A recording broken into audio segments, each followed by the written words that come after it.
Imagine a city that had stood unconquered for over 1,000 years. Its walls had defeated countless armies: Persians, Arabs, Bulgarians, Rus. Even some of the greatest generals in history had failed to break through. People believed the city was impossible to conquer. But in the spring of 1453, a 21-year-old sultan made a promise. He would either conquer Constantinople or die trying. What followed was one of the greatest sieges in human history, a battle that ended an empire and changed the world forever. Before we begin, don't forget to like and subscribe for more fascinating history stories. Because today, we're uncovering the incredible story of the Fall of Constantinople. Our story begins with one of history's greatest cities. Founded by Emperor Constantine in the 4th century, it became the capital of the Byzantine Empire. For centuries, it was the richest city in Europe. Merchants arrived from Asia, Africa, and every corner of Europe. Its markets overflowed with silk, gold, spices, and precious jewels. Towering above everything stood the magnificent Hagia Sophia, one of the greatest buildings ever constructed. But Constantinople's greatest strength wasn't its wealth. It was its walls. The massive Theodosian walls protected the city for nearly 1,000 years. 3 layers of defense, deep moats, massive stone walls, tower after tower. Army after army had failed to break them. But while Constantinople grew weaker, a new power was rising: the Ottoman Empire. Its young ruler, Sultan Mehmed II, had only one dream: capture Constantinople. Some advisors warned him. They reminded him that countless rulers had already failed, but Mehmed ignored them. Instead, he began preparing for the greatest siege of his life. He gathered nearly 80,000 soldiers, elite janissaries, skilled archers, engineers, cavalry, and something the defenders had never faced before: giant cannons. A Hungarian engineer named Orban designed enormous bombards for the Ottomans. One cannon was so massive, it reportedly required dozens of oxen and hundreds of men just to move it. When it fired, the explosion could be heard for miles. Its stone cannonballs weighed hundreds of kilograms. The legendary walls of Constantinople faced weapons powerful enough to crack them. Inside the city, the situation looked hopeless. Only around 7,000 defenders remained. They faced an army more than 10 times larger. Yet no one surrendered. Citizens repaired damaged walls every night. Soldiers prepared for battle. Church bells echoed through the streets. Everyone knew the future of their empire would be decided within days. On April 6, 1453, the Ottoman army surrounded Constantinople. The siege had begun.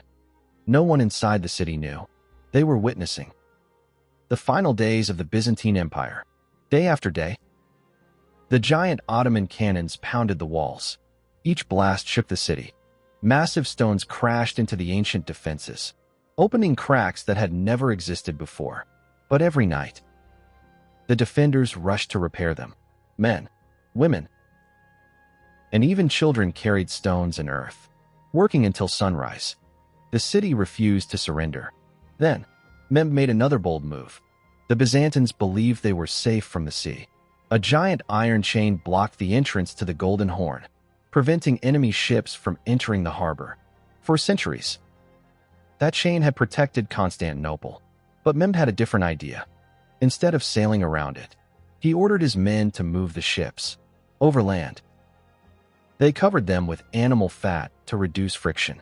Then, under the cover of darkness, dozens of Ottoman ships were pulled across the hills and lowered into the Golden Horn behind the city's defenses.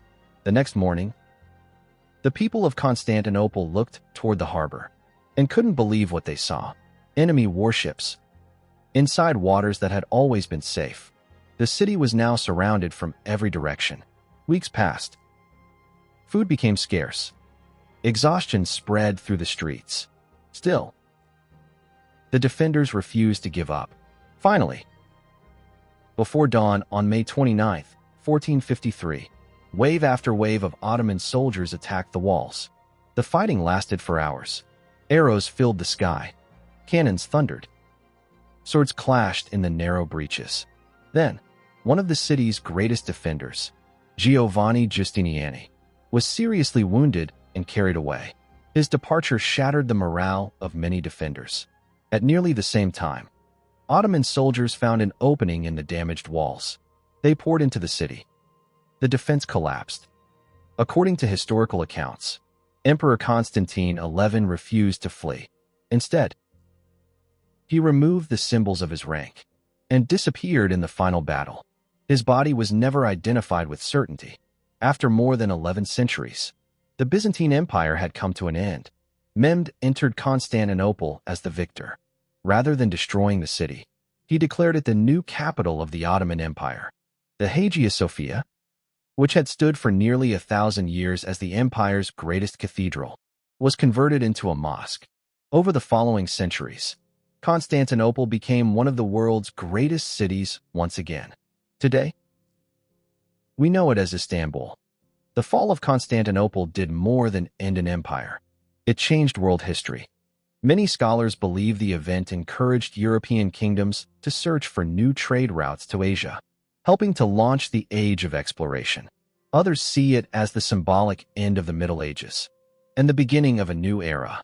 One siege and one determined young sultan changed the course of history forever. So, what do you think? Could Constantinople have survived, or was its fall inevitable? Let me know your thoughts in the comments.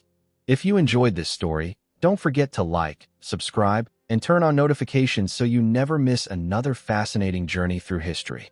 Because history isn't just about the past, the people, and the decisions that shape the world we live in today. Thanks for watching, and I'll see you in the next video.